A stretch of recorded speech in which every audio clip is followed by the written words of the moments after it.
You're listening to the Nerd to Know Media Network.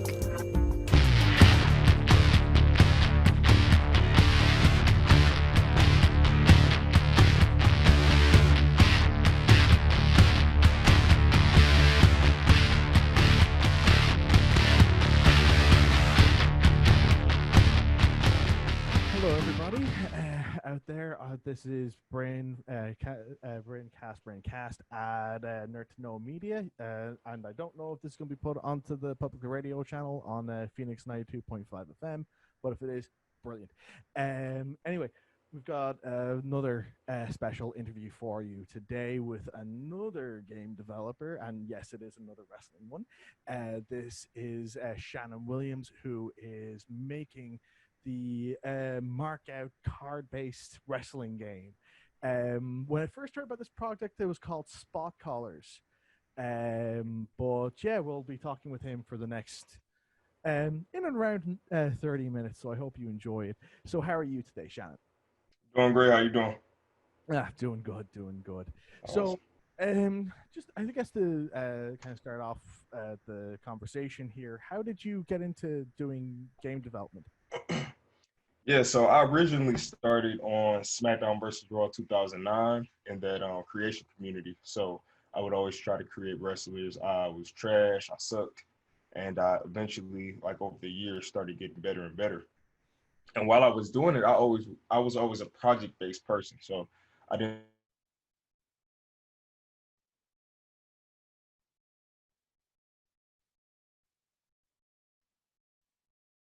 Ooh, that's a bad one.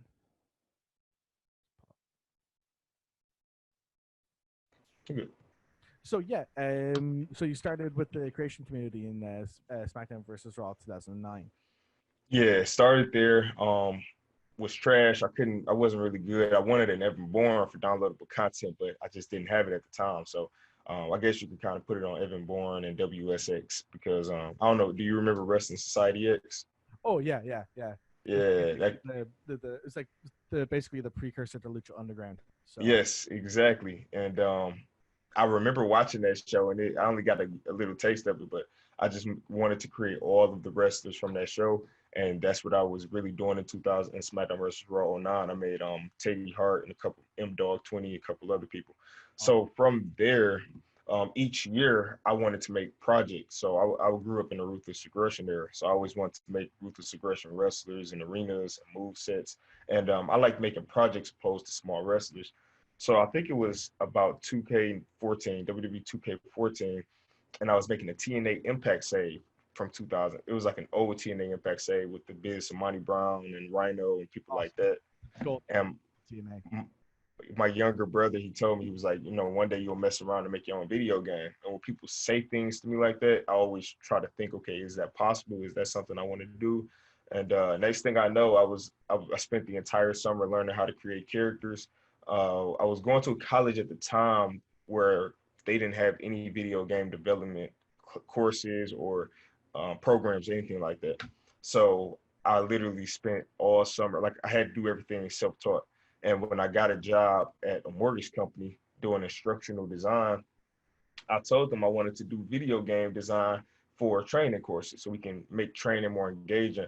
So they allowed me to sit down, take the time to learn. And I learned Unreal Engine. I learned a little more about Unity, and I lost a lot of money. I got scammed so many times starting off trying to build games because I knew nothing about it. I was paying people that weren't doing what I needed them to do or not doing it the right way. And that's what comes with ignorance. So I had to learn how to teach myself all of these different aspects of game development.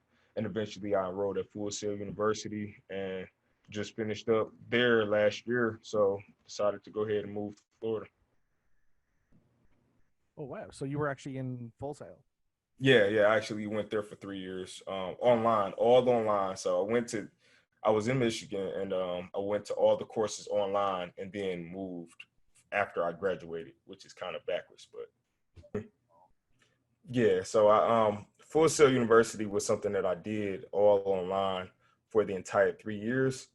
And I was in Michigan at the time. And then when I came out from my graduation, I just came to walk the stage, and I saw how everything was in person, and I saw how beautiful it was here in Florida. I decided to move a month later, and now I'm in Florida. So that's how it happened. Oh wow! So the goal has always been to do game development to make a wrestling game. Yeah, essentially, it's crazy. I've that's always been my target, but I've been able to do a lot more different projects. Like I got to work with Marvel for Infinity War. I got a chance to work with Barry Sanders on a project, and the NCAA for football and basketball. I got to work with those projects because it was on my path, and then also I just recently finished up at Disney World working as a game developer. So a Wow. lot of different cool experiences along the way, but I'm still trying to finish my wrestling game. But I guess that kind of allows you to put a lot of tools into the toolbox to make your own wrestling game, I guess. Definitely, because before I started working at the mortgage company, I knew nothing about game development really.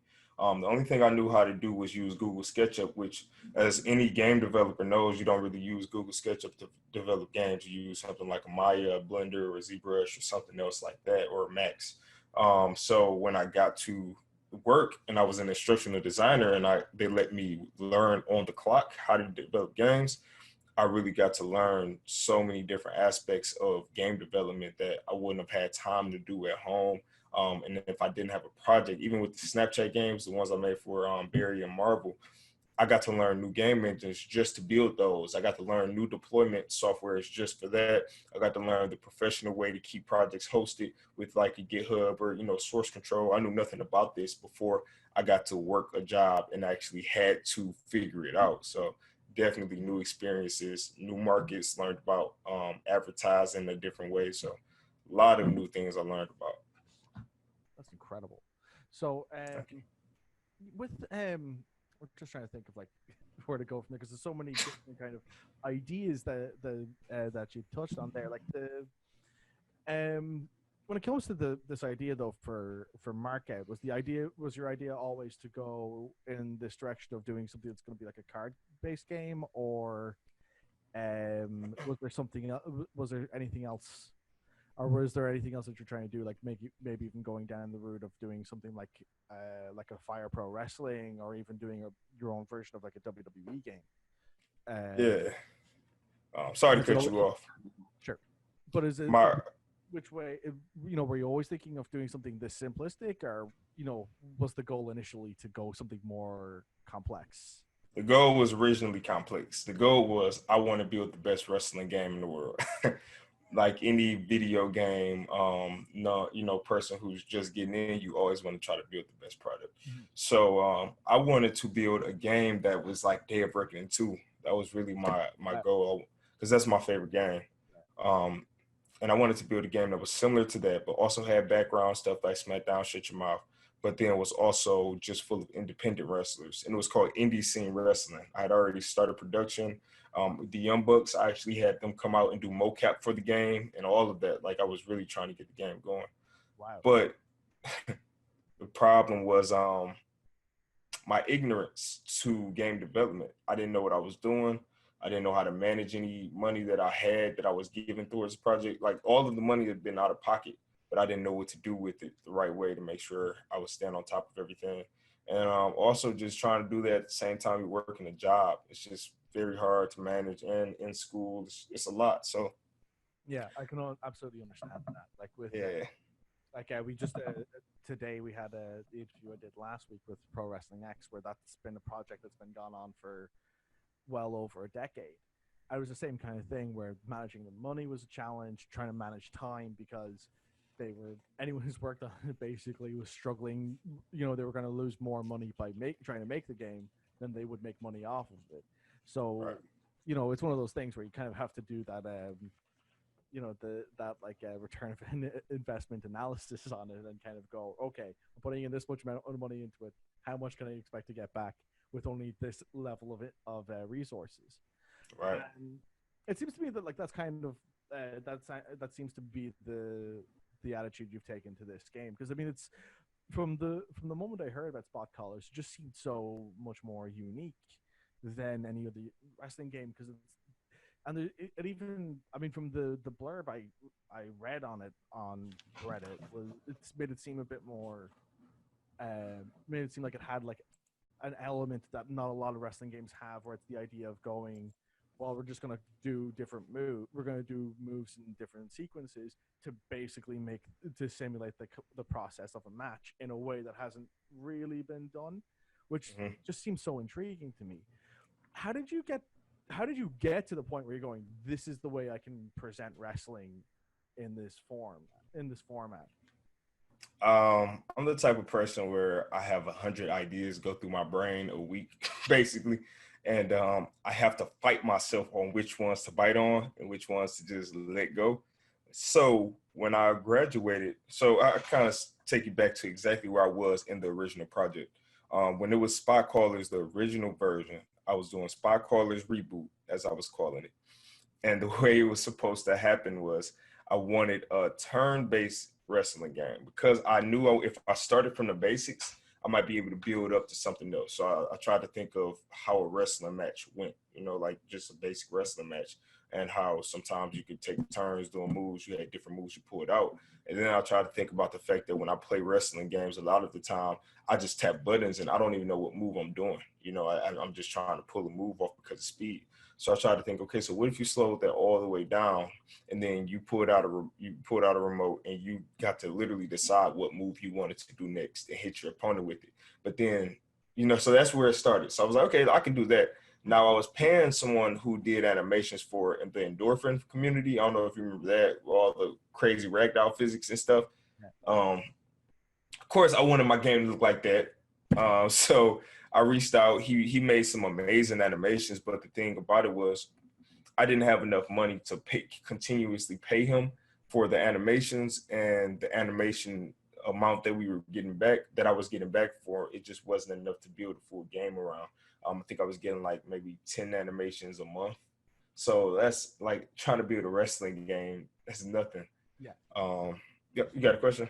No, that's one of the things that I didn't really realize until I started talking to other devs for wrestling games, is like just how how incredibly animation heavy wrestling is. Unlike when you compare it to other sports, like you go, well, it's just another sport game, right? And then you go, well, no, because if you're doing an MMA game, how many different kinds of takedowns do you have to do? Maybe 5. All right. How many different kinds of punches do you have to do? Maybe 6. How many kicks? Maybe 7. How many different suplexes can you do in wrestling games now? Exactly. And variations of those suplexes. One move, like it's insane. It's mad. Yes.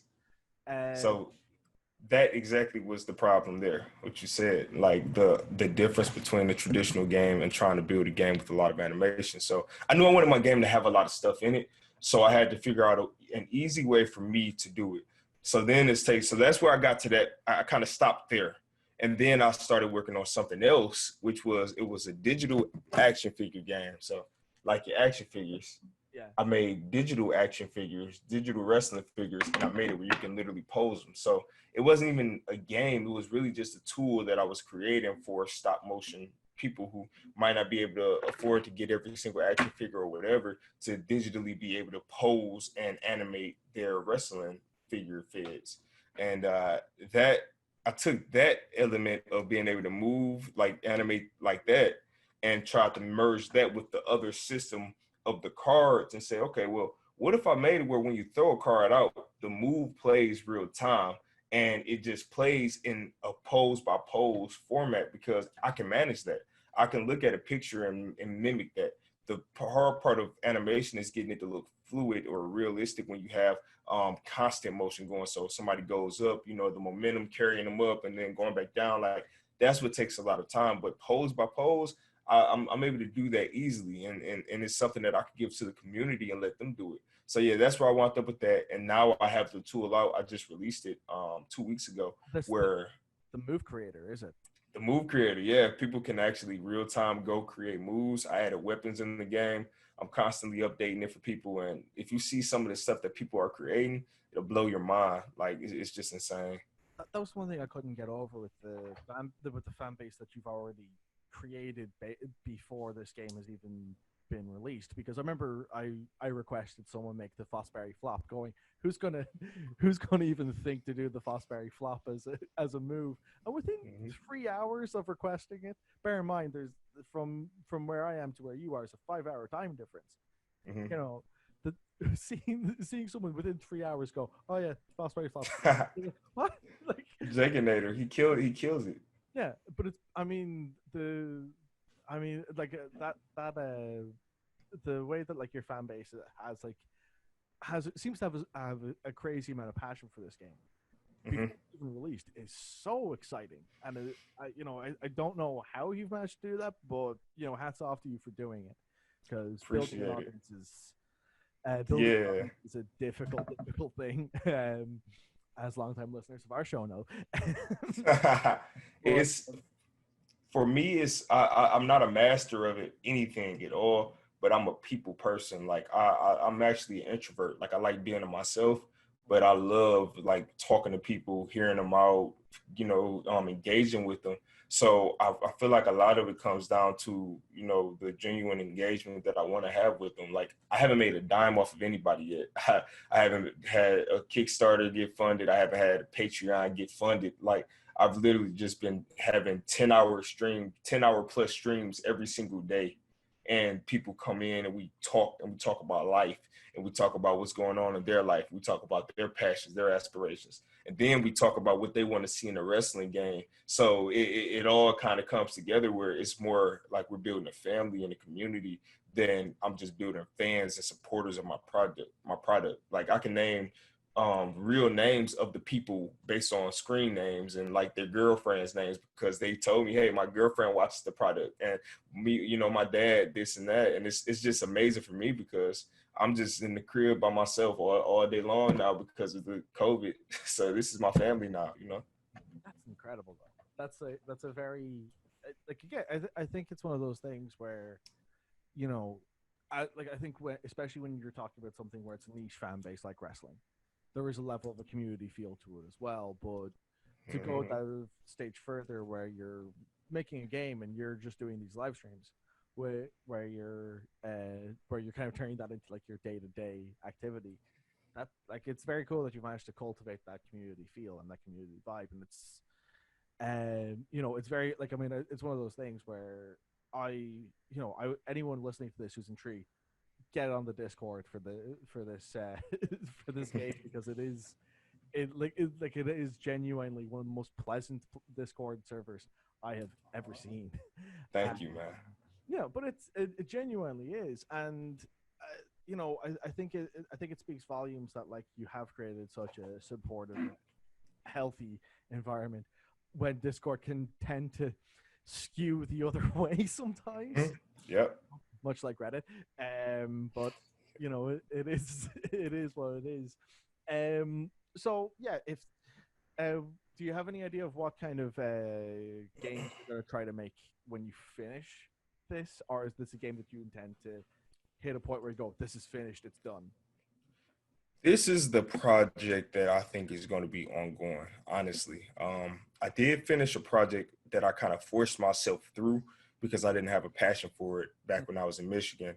And it hit like 20,000 downloads in the first week because it had a nice fan base of people, like rap fans, but I didn't care about the project enough to want to keep it up. So I just decided to scrap it and take it off the App Store. Now with this, it's a completely different thing because I put so much into it at this point that I can't turn back. I love the ability to have endless opportunities for moves. Like think about how many move variations you can have in the world. Like it's endless. So this is something that I plan on keep constantly updating. And then as far as the next project, I think I'm going to go away from games and more towards sandboxes. Well, what I mean when I say sandboxes is the original spot callers that you might have seen on Reddit before it was the turn-based. I was going a direction with that where it was just a creation suite.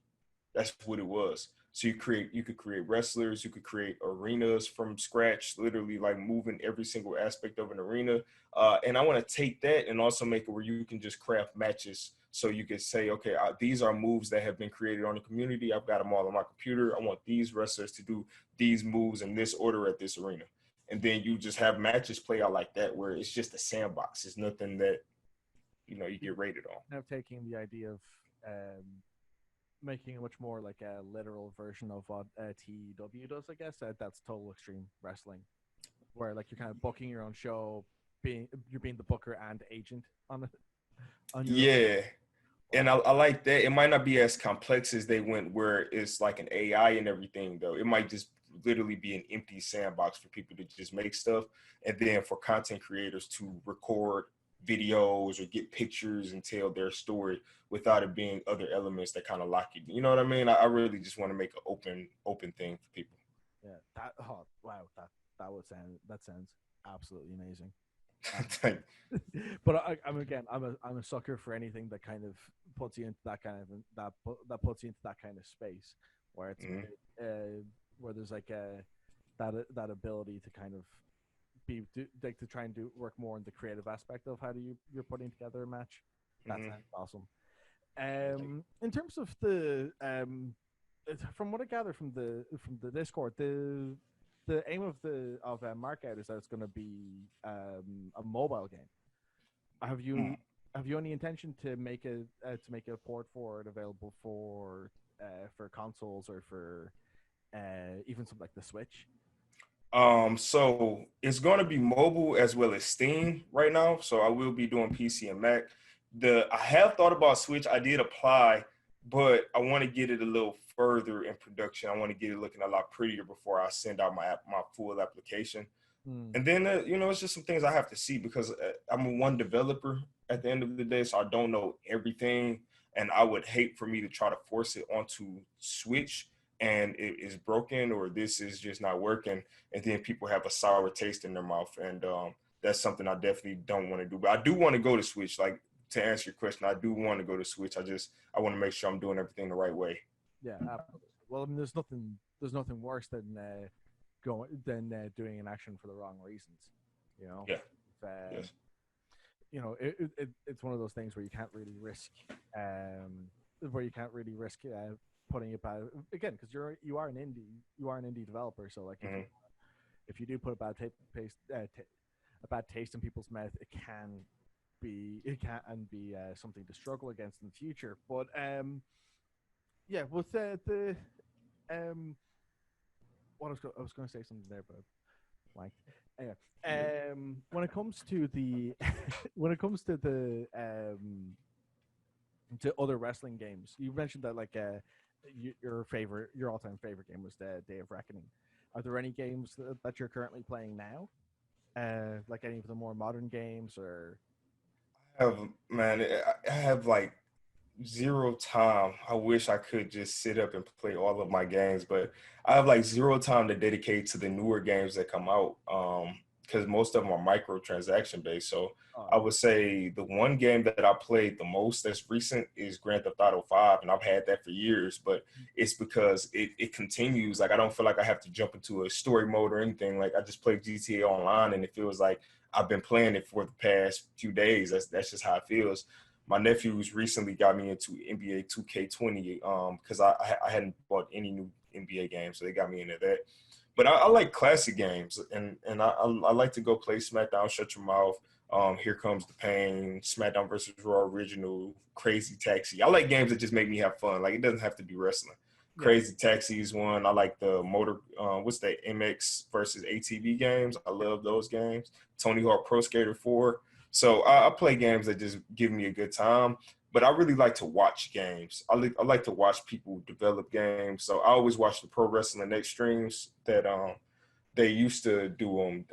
Eric used to do Pro Wrestling X streams, and then I watch the ones that New Legacy does where they play independent wrestling games, like they play 5-Star Wrestling or Pro Wrestling X. So I watch a lot of people play games more so than me playing them myself.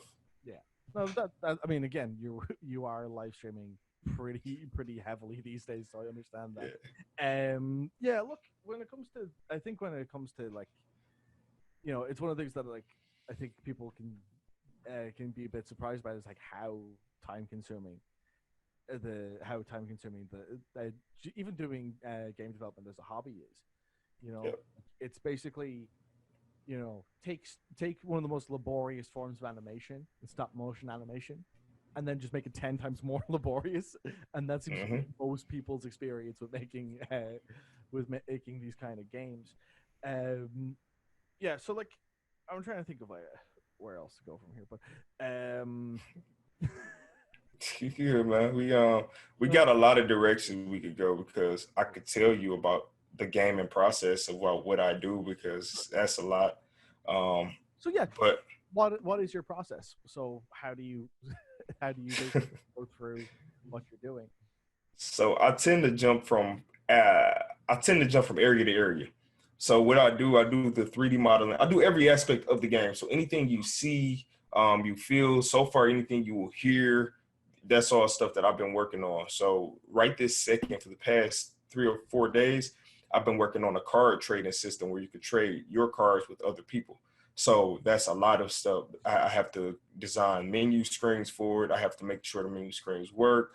Then I also have to do database stuff because all of that happens in the cloud. So I'm hopping back and forth between AWS, creating data tables, creating scripts inside of the cloud, and then making sure that works, setting API keys. It's a lot of like random crazy stuff.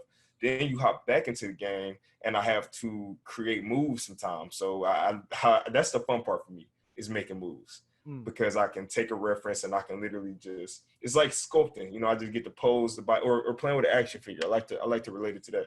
So I get to say, okay, let's rotate this body part here, let's rotate that, and it's crazy fun. Um, then I'll go 3D design weapons because I've been, starting to get more weapons into the game. So last week I spent time developing ladders and garbage cans and steel chairs, but not just the base, but I also had to make morphs for them. So if you broke a steel chair, if you broke a ladder, if you broke a table, like I had to also create a bunch of variations for that. And then the graphic design, which is like my last aspect that I have not touched really. I tried my first pass, I hated it.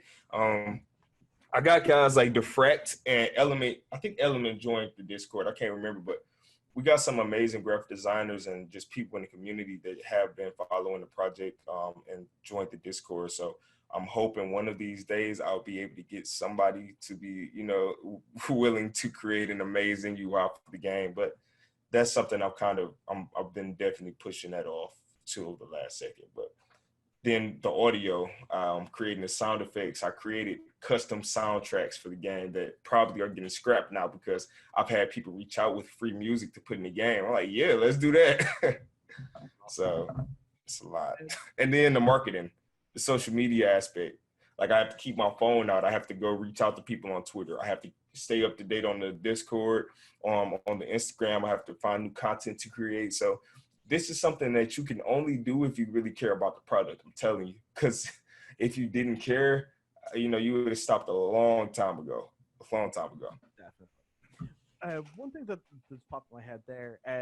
So with the have you devoted any time towards researching other card based games to see whether mechanics might work for this, or have you just basically gone like, well, this is the core idea, and you've been able to work out the what kind of mechanics you want to use, or have there been other ones that you've seen from other games like, I mean, even something like a Magic the Gathering or a Yu-Gi-Oh, where you'd be able to go, actually, that's a really good idea, I'll steal it, and So I think it's kind of like it's kind of a touchy thing. Not touchy. I'm sorry, that wasn't the word. I've been talking about so many touchy subjects recently, but um, it's kind of a weird place to be when you want to develop your game because it's like, yeah, you want to get a lot of inspiration from other games so you can know exactly what works, what doesn't. But at the same time, you don't want to make a clone or make it feel like you're losing the identity for your game.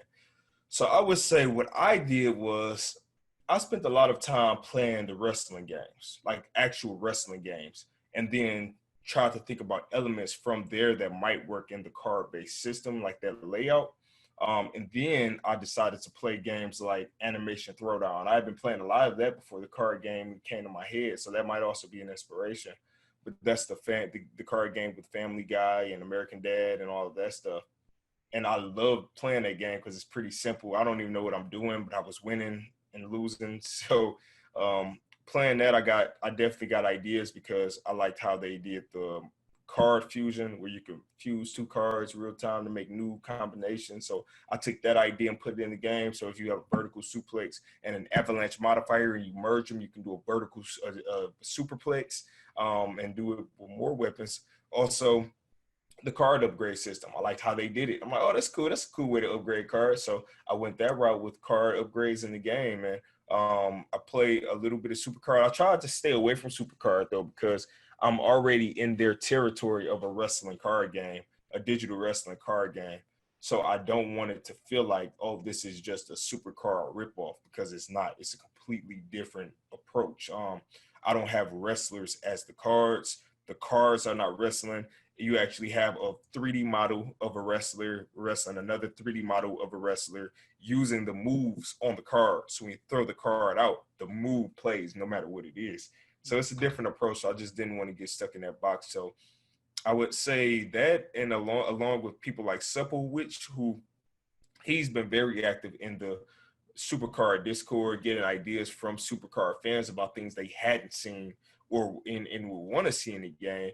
And that's also helped me out tremendously. So I definitely want to say that I'm going a different approach as far as not trying to play too many card games where I start losing my identity, but also just getting ideas that people might have wanted or might have missed, or, you know, just different things to make it more card game-ish. Because I like to think of this game as a wrestling game using cards instead of a card, like a wrestling card game, if that makes sense. Kind of like more like a card game that happens to be about wrestling rather than a wrestling game that happens to use cards.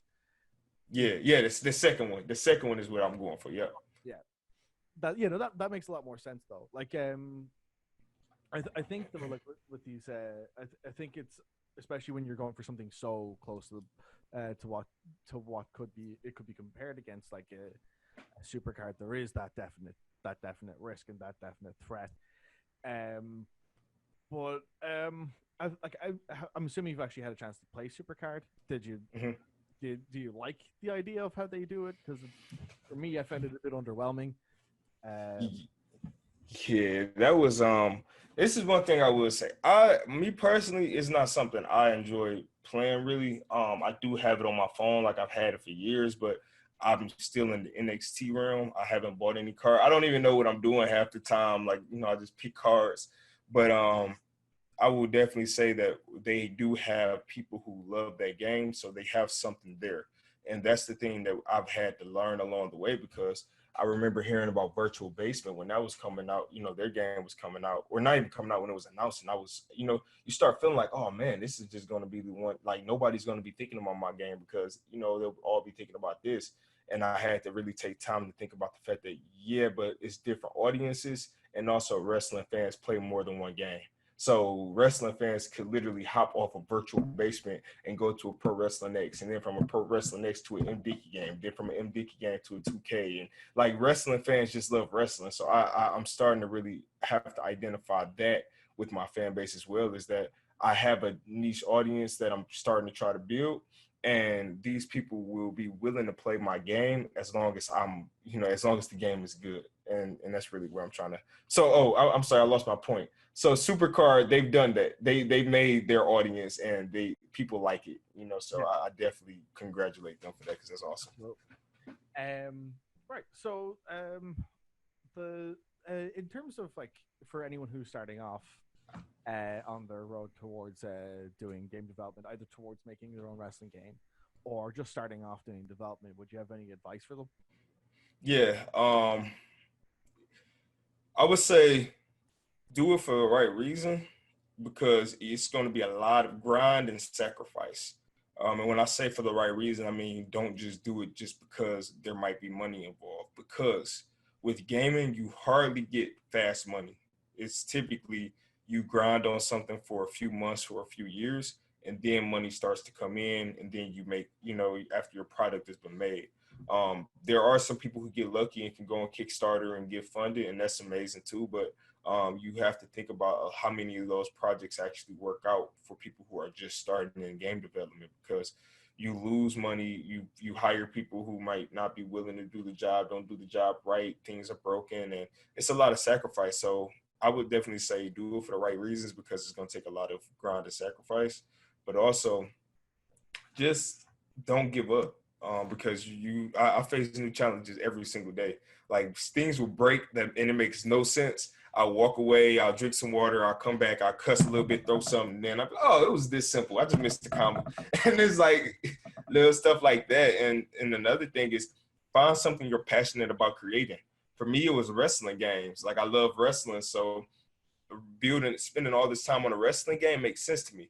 If I spent all this time building a racing game, it wouldn't work because I wouldn't be into it. I would be like, I'm just ready to finish this game. I'm sick of it. I'm dropping it on Steam, early access. Go get it, and that's not the approach you want to do if you're really trying to get into game development. Like that's my best advice. Stay on YouTube. YouTube will teach you, and don't get discouraged, and don't be the idea person only, because everyone has ideas, and you can go find ideas all online.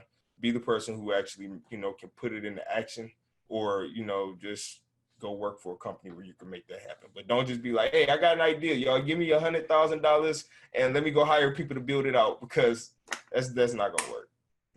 Oh, perfect. Look, we're pretty much coming up to time here. So look, Shannon, do you have anything that you would like to plug for our audience? Definitely. I would say make sure you follow me on Twitter at SpotCallers with a Z. And join the Discord. I'm sure you could probably add the Discord somehow. Absolutely, yeah. We'll have it. Okay. We'll have links.